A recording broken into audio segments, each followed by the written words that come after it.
It has been said that if there is ever to be such a thing as a true universal language, it will most likely be expressed in the realms of mathematics, geometry, energy patterns, and frequency.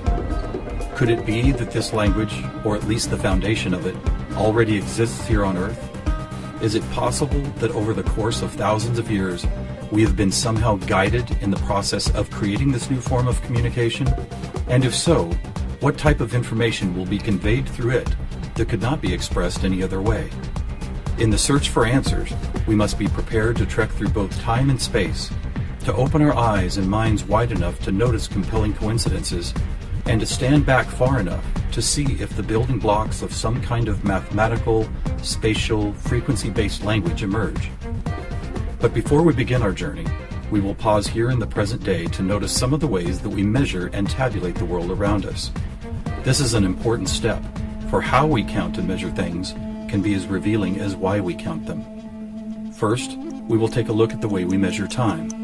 For all practical purposes, the smallest unit is 1 second, and we all know it takes 60 seconds to make a minute, and then 60 of these minutes to make an hour. This hour, of course, is the unit by which we divide our days, and these days become months, years, decades, centuries, and so on. Speaking of 60, let's take a moment to notice that all geometry, whether it is 2 or 3-dimensional, is also derived from base 60 mathematics that provide the foundation for a 360-degree circle, which in turn provides us with all the angles and formulas for creating virtually every shape known to humankind. Now let's look at how many cultures from all over the world have chosen to count and group things. Right away, we see that we have been attracted to the number 12. 12 eggs in a dozen, 12 months in a year, 12 inches in a foot, 12 signs of the zodiac.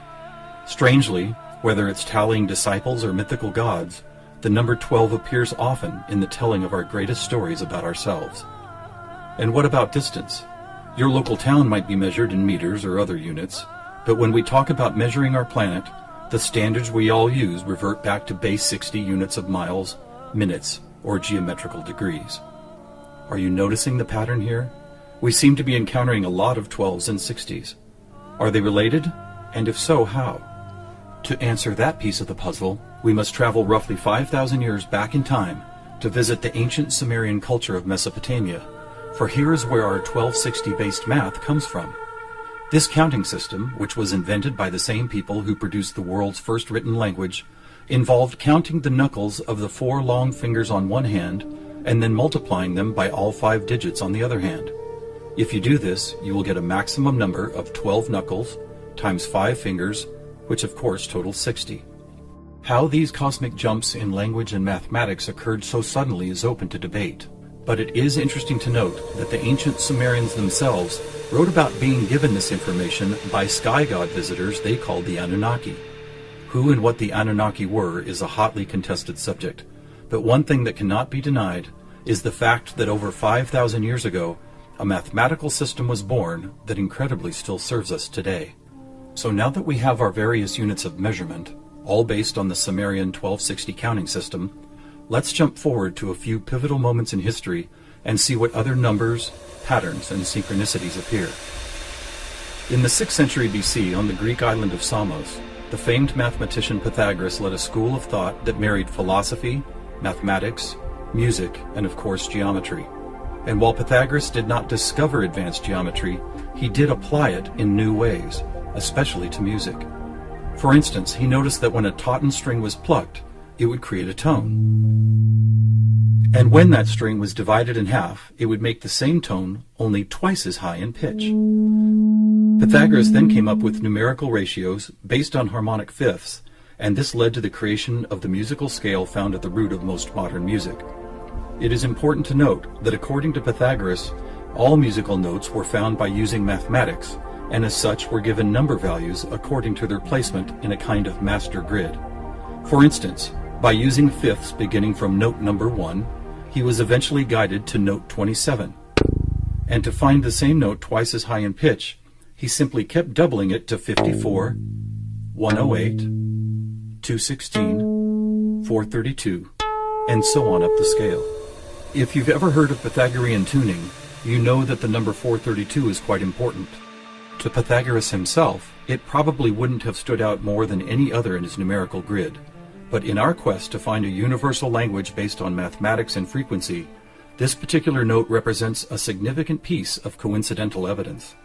You see, many ancient musical instruments, from Tibetan bowls to Native American flutes, happen to produce the same tone, a tone that vibrates at 432 cycles per second.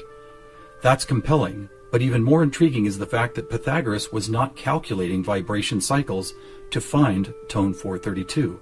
It just happens to be the same number. What's more, for decades, most modern musical instruments were also tuned to this same fourth octave A, with a value of 432 cycles. How could this be? Who chose this particular note as the keystone for instrument tuning, and more importantly, why? Here is where a deeper mystery begins to emerge, and to explore it we will need to go back to Pythagoras' other passion, geometry. It is not an exaggeration to say that to Pythagoras and his disciples, geometry and math held a key to the nature of all life everywhere, and maybe it does. Let's look at the first four geometric shapes, the circle, triangle, square, and pentagon. In each of them are angles of degrees that, when added together, always total a specific number relative to that particular shape. For instance, if we take a triangle, the sum total of all three interior angles is always 180. For both the square and circle, it is 360. For a pentagon, it is 540. Now at this moment, let's step back and look at these numbers in a different way, as there seems to be something about them that reaches beyond a simple sum of angles.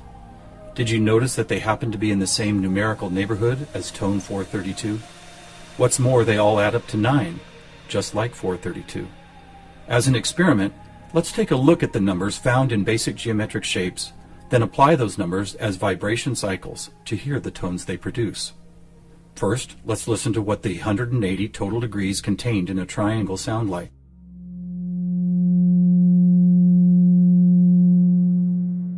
And here's a squares and circles 360 in cycles per second.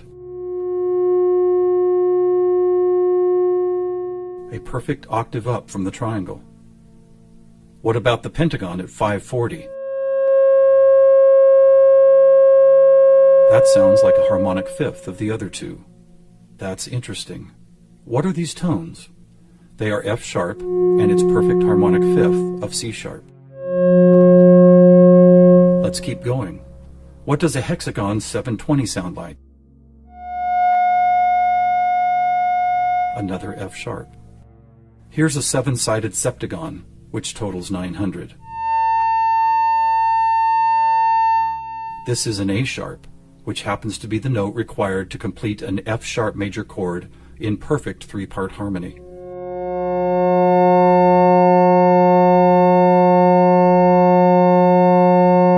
And finally the octagon, where we get 1080, another C sharp.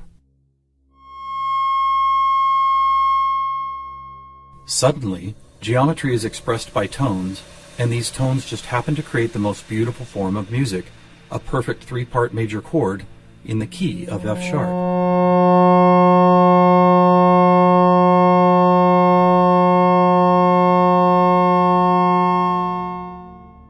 Is this something we've been missing for years? Is it important?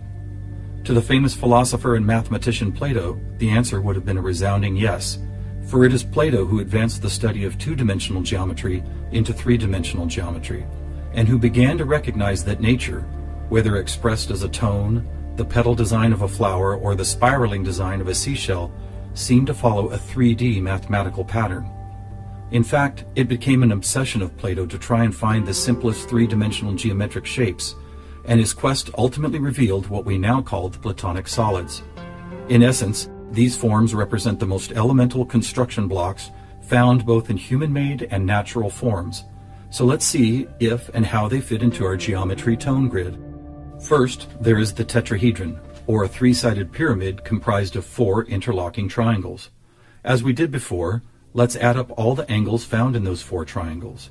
The answer, 720, which we have already seen is the tone F sharp.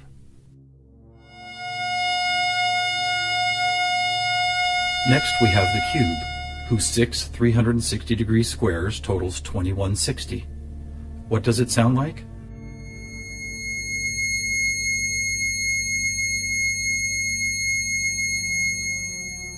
2160 is a high C sharp, and as you will see later, a very interesting number for other reasons as well. Next up is the octahedron. Constructed of 8 triangles, this shape totals 1440, which is another perfect F sharp higher up the scale. The icosahedron is made up of 20 triangles, so the total number of degrees is 3600. As a tone, 3600 vibration cycles create the A sharp needed to complete yet another F sharp major chord that sounds like this.